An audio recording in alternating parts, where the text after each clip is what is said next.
इस कहानी की लेखिका है शिखा श्रीवास्तव अनुराग। रचित अपने पापा की पुरानी फाइलों में कुछ जरूरी कागजात ढूंढ रहा था, तभी उसके हाथ में कुछ पेपर्स आए जिन पर खून के छींटे थे। रचित ने हैरानी से उन कागजों को देखा और उन्हें पढ़ने की कोशिश करने लगा। उन पर लिखे हुए बहुत से अक्षर लगभग मिट चुके थे। फिर भी जब उसने किसी तरह उन्हें पढ़ा तो हैरान रह गया। ये कागज किसी बंगले के थे जिसे उसके पापा ने वर्षों पहले खरीदा था। रचित उन कागजों को लेकर अपनी माँ वीणा जी के पास गया और उसने कहा, माँ देखो मुझे पापा की फाइल में क्या मिला है, बंगले के कागज। ये सुनते ही वीणा जी ने घबराकर उसके हाथ से उन कागजों को छीन लिया और बोली, तुझे किसने कहा था इन्हें हाथ लगाने के लिए? मैं आज इन्हें जला ही देती हूँ। ये क्या बोल रही हो तुम माँ? पहले तो मुझे ये समझ में नहीं आ रहा है कि जब पापा के पास ये बंगला था तब आज तक हम सब इस सड़े हुए किराए के मकान में क्यों रह रहे हैं? पापा ने आज तक कभी इस बंगले का जिक्र तक नहीं किया और तुम भी कागज जलाने की बात कर रही हो। रचित परेशान सा बोला। इन कागजों को देखते हुए वीणा जी की आंखों में आंसू आ गए थे। उन्हें पोंछकर किसी तरह स्वयं को संभालते हुए उन्होंने कहा, अब तू बड़ा हो गया है, इसीलिए आज मैं तुझे सारी बातें बताती हूँ। ये बात तब की है जब मेरी और तेरे पापा की नई नई शादी हुई थी। जहाँ पर ये बंगला है, हम उसी जंगल के पास वाले शहर में रहते थे। हमारा कारोबार भी काफी फैला हुआ था। एक दिन हम दोनों घूमते हुए जंगल की तरफ चल पड़े। वहाँ नदी के किनारे ये शानदार बंगला खड़ा था। ये बंगला इतना सुंदर था कि एक ही नजर में मुझे भा गया और मैंने इसे खरीदने की जिद ठान ली। तेरे पापा ने मेरी इस जिद को पूरा भी कर दिया और जल्दी ही ये बंगला हमारा हो गया। हम अक्सर सप्ताह के अंत में वहां रहने जाते थे। एक दिन बंगले को सजाते हुए मेरी नजर एक पेंटिंग पर पड़ी जो इसी बंगले की थी, पर वो बहुत ही पुरानी और डरावनी थी। मैंने उसे दीवार से उतारा और कूड़ेदान में फेंक दिया। ऐसा करते ही मानो बंगले में तूफान आ गया। उसकी दीवारों में दरारें पड़ गईं और वहां से खून रिसने लगा। इससे पहले कि हम कुछ समझ पाते, अलमारी से निकलकर बंगले के कागज हमारे सामने हवा में नाचने लगे और उन पर खून के छींटे पड़ने लगे। साथ ही वातावरण में एक भयानक आवाज गूंजी, अगर अपनी जान बचानी है तो अभी के अभी यहाँ से चले जाओ और वापस लौटकर कभी मत आना। हमने जैसे तैसे अपने आप को संभाला और वहां से बाहर निकल गए, लेकिन पता नहीं मुझे क्या सूझी कि मैं बंगले के कागजों को समेटकर अपने साथ ले आई। अब मुझे लगता है कि मैंने ये बहुत भारी भूल की थी। इस घटना का तुम्हारे पापा के दिमाग पर बहुत बुरा असर हुआ। धीरे धीरे हमारा व्यापार भी डूबता चला गया। हमारे अपनों ने हमारा साथ छोड़ दिया। तब हम सभी परिचितों और रिश्तेदारों से दूर इस शहर में रहने आ गए। तुम्हारे पापा नौकरी करने की हालत में नहीं रह गए थे, इसीलिए मैंने घर की जिम्मेदारी उठाई।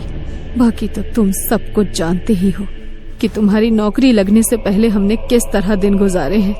अपनी माँ से सारा वृतांत सुनकर रचित भी दुखी हो गया। उसने वीणा जी के हाथ से बंगले के कागजों को लेकर उन्हें वापस फाइल के हवाले किया और खामोशी से दफ्तर जाने के लिए तैयार होने लगा। आज दफ्तर में भी रचित के दिमाग में उस बंगले की ही बातें घूम रही थी और काम में उसका बिल्कुल भी मन नहीं लग पा रहा था। चूंकि थोड़ी ही देर में कंपनी के बॉस मिस्टर धर्मिक के साथ उसकी मीटिंग थी, इसलिए ना चाहते हुए भी मन मारकर उसे कॉन्फ्रेंस हॉल की तरफ जाना ही पड़ा। मीटिंग के दौरान मिस्टर धर्मिक ने नोटिस कर लिया कि रचित कुछ परेशान सा है। रचित उनके प्रिय कर्मचारियों में से एक था, इसलिए उन्होंने उससे उसकी परेशानी की वजह पूछी। सहसा रचित को याद आया कि मिस्टर धर्मिक अक्सर काली शक्तियों के विषय में पढ़ते रहते हैं और उनके विषय में वो खोजबीन भी करते रहते हैं, इसलिए उसने उन्हें सारी बात बता दी। रचित की बात खत्म होने के बाद मिस्टर धर्मिक ने कहा, तुम्हारी बातें सुनकर ऐसा लग रहा है कि इस बंगले का रहस्य उसी पेंटिंग में छुपा हुआ है जिसे तुम्हारी माँ ने कूड़ेदान में फेंक दिया था। आज शायद वो समय आ गया है कि मैंने अपने गुरुजी से जो सीखा है मैं उसका उपयोग करूं। इसलिए हम कल ही उस बंगले में चलेंगे। लेकिन अगर हम दोनों को कुछ हो गया तो? नहीं नहीं, मुझे बहुत डर लग रहा है सर, रचित घबरा कर बोला। धर्मित ने उसे समझाते हुए कहा, डरो मत, हमें कुछ नहीं होगा। मैं आज रात कुछ विशेष पूजा करके हमारी सुरक्षा का सारा इंतजाम कर लूंगा। अब तुम घर जाकर आराम करो, मैं भी आज छुट्टी लेकर अपने घर जा रहा हूँ। घर आकर जब रचित ने वीना जी को मिस्टर धर्मित के साथ बंगले में जाने की बात बताई, तब उन्होंने उसे रोकने की बहुत कोशिश की, लेकिन रचित को मिस्टर धर्मित पर पूरा भरोसा था। अगले दिन तय समय पर मिस्टर धर्मित रचित के घर आए। वीना जी ने उन्हें भी समझाने की बहुत कोशिश की, लेकिन मिस्टर धर्मित ने कहा, आंटी आप घबराइए मत, ईश्वर चाहेंगे तो आपका बंगला जल्द ही आपको वापस मिल जाएगा। बस आप बंगले के कागज मुझे दे दीजिए।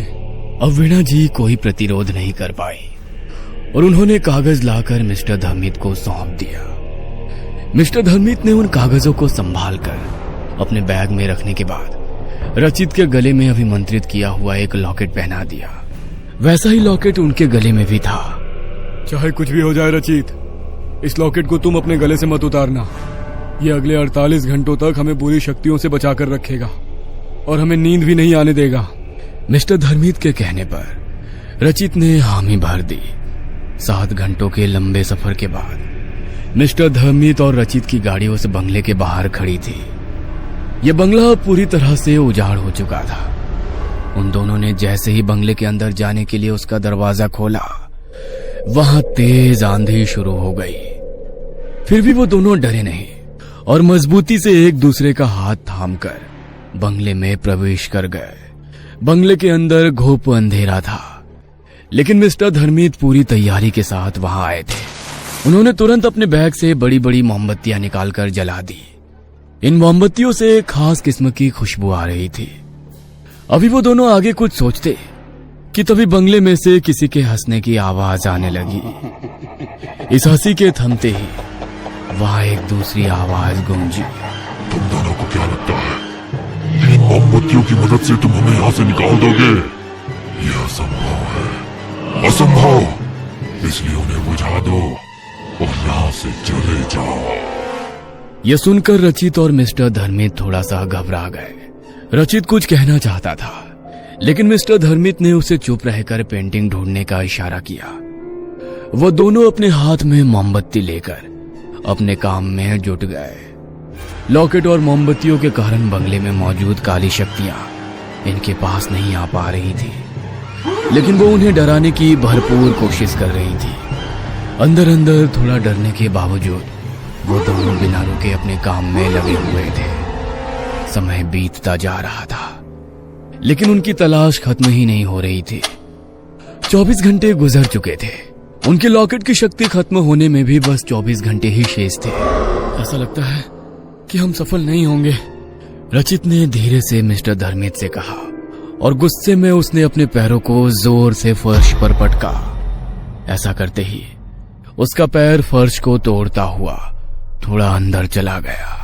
ये देखकर मिस्टर धर्मित फर्श के गड्ढे में रचित के फंसे हुए पैर को बाहर निकालने के लिए थोड़ा झुके तो उनकी नजर फर्श के अंदर दबी हुई पेंटिंग पर पड़ी।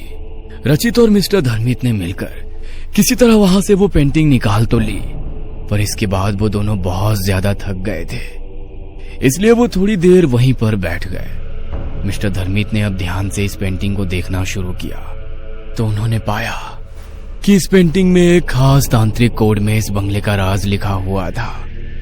उन्होंने अपनी आंखें बंद करके अपने गुरु को प्रणाम किया, जिनसे उन्होंने तंत्र विद्या सीखी थी। इसके बाद उन्होंने इस कोड को तोड़ना शुरू किया।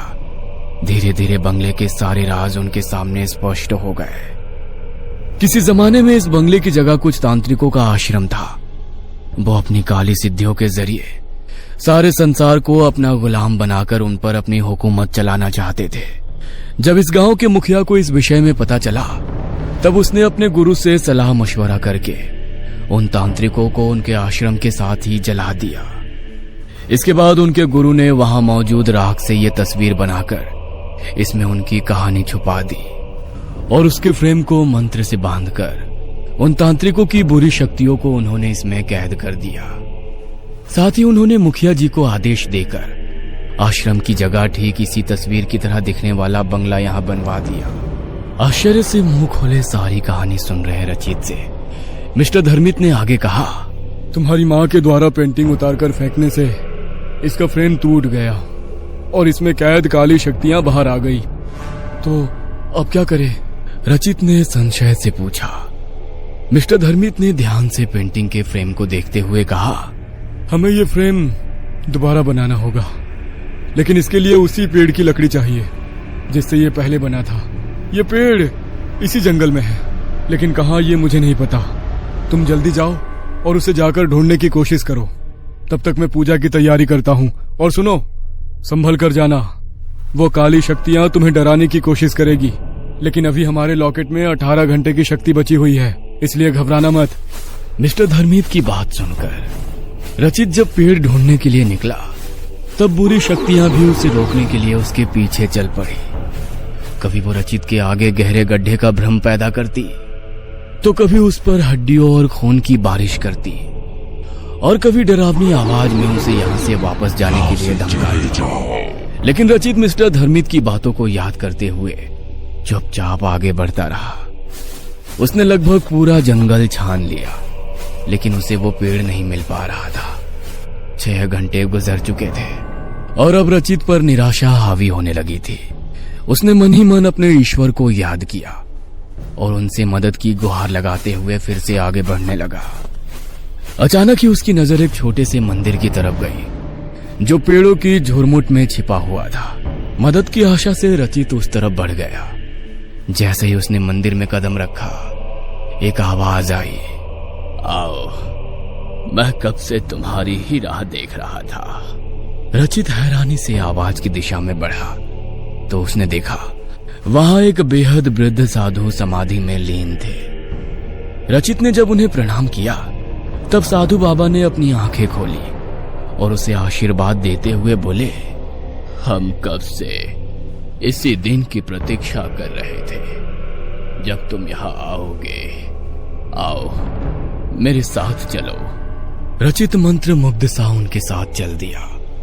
उन्होंने रचित को एक पेड़ की तरफ इशारा किया और अपने थैले में से निकालकर एक कुल्हाड़ी भी उन्होंने उसे दे दी।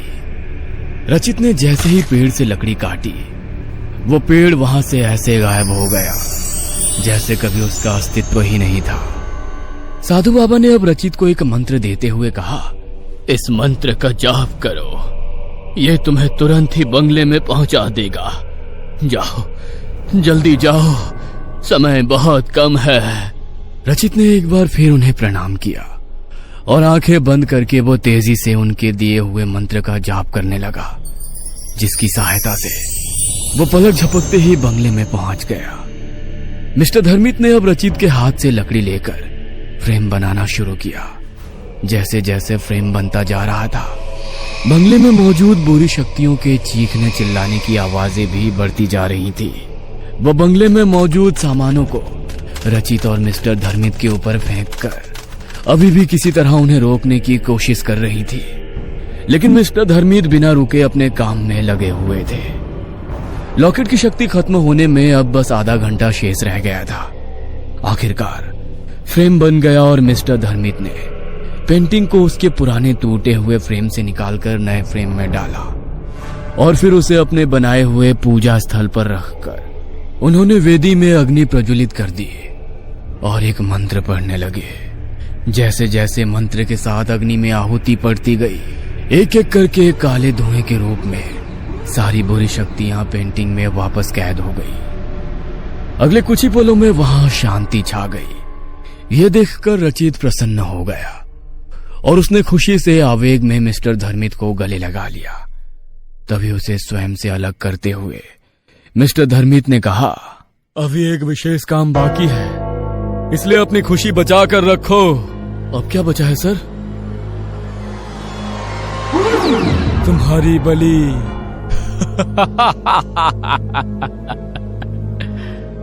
ये कहकर धर्मित अट्टहास करने लगा और देखते ही देखते उसने रचित को रस्सियों में बांध दिया। इसके बाद उसने अपने बैग से बंगले के कागज को निकालकर हवन वेदी के पास रख दिया। रचित ये सब देख सुनकर बुरी तरह घबरा गया था। उसने देखा कि धर्मित की आंखों में खून उतर आया था और उसका चेहरा बहुत ही भयानक लगने लगा था। रचित को कुछ भी समझ में नहीं आ रहा था कि अब वो करे तो क्या करे। तभी धर्मित ने कहा, चलो, तुम्हारी बलि देने से पहले मैं तुम्हारी जिज्ञासा दूर कर देता हूँ। मैं इन तांत्रिकों का मुखिया था जो इस जगह पर बने हुए आश्रम में जलकर मर गए। यह सब मुझसे नफरत करते थे और मेरी सिद्धियां छीनना चाहते थे। इसलिए मैंने अपनी सिद्धियों को यहीं जमीन में छुपा दिया था। जिस दिन यहाँ आग लगाई गई उस दिन मैं यहाँ से बाहर गया हुआ था, इसलिए संयोग से मैं बच गया। जब इस जगह से जुड़ा विवादित मामला ठंडा पड़ गया तब मैं यहाँ छुपाई गई अपनी सिद्धियों को वापस लेने आया। लेकिन तब मुझे पता चला कि इस जगह को पवित्र मंत्रों की शक्ति से बांध दिया गया था। अब मैं चाह कर भी कुछ नहीं कर सकता था, इसलिए चुपचाप मैं सही समय की प्रतीक्षा करता रहा। फिर एक दिन तुम्हारे माँ पापा यहाँ आए और तुम्हारी माँ ने पेंटिंग के फ्रेम को तोड़कर मंत्रों की शक्ति को खत्म कर दिया। लेकिन तब भी मैं इस जगह पर मौजूद अपनी शक्तियों को वापस नहीं पा सका, क्योंकि वो खून के छींटों के रूप में बंगले के कागज के साथ जा चुके थे। अब मैंने अपने गुरु की शरण ली। तब उन्होंने अपनी शक्ति से मुझे तुम्हारे विषय में बताया। अपने गुरु के आशीर्वाद से मैं कोई भी रूप ले सकता हूँ, इसलिए दुनिया से छुपने के लिए मैंने ये रूप लिया और तुम इंसानों के बीच रहकर तुम्हारी तरह काम करते हुए मैं तुम्हारे बड़े होने की राह देखने लगा।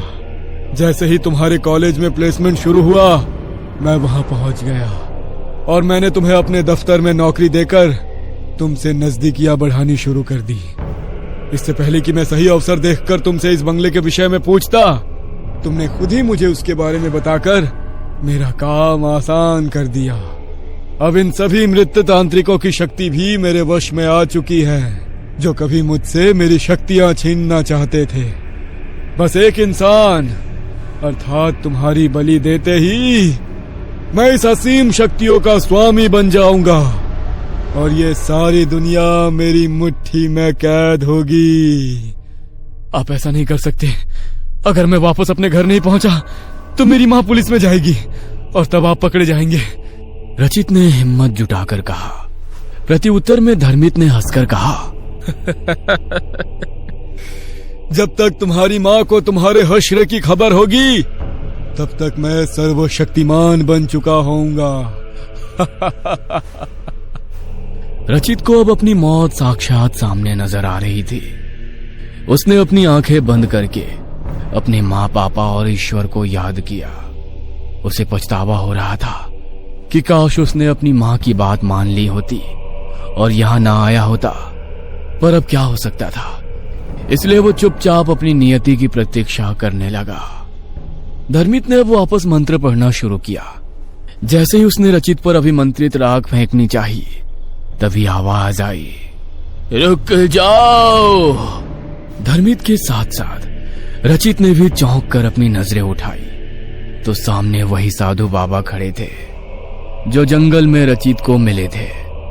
उन्होंने तत्काल अपनी शक्ति से रचित के बंधन को खोल दिया और उसी बंधन में उन्होंने धर्मित को बांध दिया। इसके पश्चात साधु बाबा ने कहा, अपने साथियों की बिखरी हुई शक्तियों को तू ही समेट सकता था, इसलिए मैं अब तक रुका हुआ था। अब जब तूने इन सबको वापस फ्रेम में कैद कर दिया है तो अब तेरे नष्ट होने की घड़ी भी आ चुकी है। आप ऐसा नहीं कर सकते, मेरे गुरु मुझे बचा लेंगे। ये कहकर धर्मित अपने गुरु को पुकारने लगा। साधु बाबा मुस्कुराए और बोले, वो पाखंडी जो कभी मेरा शिष्य और तेरा गुरु हुआ करता था अब कभी तेरे पास नहीं आएगा। देख मैंने उसका क्या हश्र किया है। साधु बाबा के हाथ घुमाते ही रचित और धर्मित के सामने किसी चलचित्र की तरह धर्मित के गुरु के जलकर मरने का दृश्य घूमने लगा। नहीं, ऐसा नहीं हो सकता, यह असंभव है। धर्मित गुस्से से चीखा। साधु बाबा ने कहा, कुछ भी असंभव नहीं है। जो इस संसार में आया है उसे एक ना एक दिन यहाँ से जाना ही पड़ता है। बस सबका अपना समय तय होता है। तेरे कपटी गुरु को मारने के लिए मुझे जिस शक्ति की जरूरत थी वो आज ही मेरी सिद्धि पूरी होने पर मुझे मिल गई और मैंने तत्काल इस बुराई को नष्ट कर दिया। बस अब हमेशा के लिए नष्ट होने की बारी तेरी है। उनकी बात सुनकर रचित की हिम्मत बंधी और वो फुर्ती से उठकर साधु बाबा के पास चला गया। इससे पहले कि धर्मित कुछ कर पाता, साधु बाबा ने उसकी मुट्ठी में मौजूद राख अपनी मुट्ठी में खींच ली और उसे धर्मित के ही ऊपर फेंक दिया। राख के पड़ते ही वहां से धर्मित और बंगले की पेंटिंग धुआं बनकर हवा में विलीन हो गई। बुरी शक्तियों के मिटते ही बंगला सूरज के पवित्र प्रकाश से जगमगा उठा। साधु बाबा ने रचित को आशीर्वाद देते हुए कहा, अब यह बंगला हर तरह की समस्या से मुक्त हो चुका है। तुम अपने माता पिता को यहाँ ले आओ और अपने पिता के साथ मिलकर फिर से उनका व्यवसाय शुरू करो। धर्मित का लिखा हुआ आत्महत्या पत्र कल उसके दफ्तर में पहुंच जाएगा। तुम जब तक वहां पहुंचोगे वहां मौजूद सभी लोग भूल चुके होंगे कि तुम कभी धर्मित के साथ कहीं गए थे। रचित साधु बाबा को प्रणाम करने के लिए उनके पैरों पर झुका। उसके झुकते ही साधु बाबा वहां से अंतर ध्यान हो गए। रचित ने अपना बैग उठाया और बंगले में ताला लगाकर गाड़ी की तरफ चल दिया। यहां से वापस जाते हुए वो खुश भी था और दुखी भी था। उसे खुशी थी कि उसके पापा की मेहनत की कमाई से खरीदा हुआ यह बंगला अब भूतिया नहीं रहा था, लेकिन साथ ही उसे दुख भी था कि उसने बिना सोचे समझे धर्मित जैसे धोखेबाज पर भरोसा करके अपने साथ साथ अपने परिवार को भी मुश्किल में डाल दिया था। वापस अपने शहर पहुंचकर जब रचित ने अपने माँ पापा को धर्मित की सच्चाई बताई तब वो दोनों भी हैरान रह गए। मीणा जी ने तुरंत भगवान के आगे माथा टेका कि उन्होंने रचित को इतनी बड़ी मुसीबत से बचा लिया था। कुछ दिनों के पश्चात रचित अपने माँ पापा को लेकर पुनः उस बंगले में आया और साथ ही उसने अपने पापा का व्यवसाय भी एक बार फिर से शुरू किया। उसके पापा की मानसिक हालत भी अब सुधरने लगी थी। साधु बाबा के आशीर्वाद से एक बार फिर बुराई पर अच्छाई की जीत का प्रतीक बनकर यह बंगला अपनी रौनक से जगमगाने लगा था। ये कहानी आपको अच्छी लगी हो तो हमें सब्सक्राइब करें, हमारा इंस्टाग्राम और फेसबुक पेज जरूर फॉलो करें। और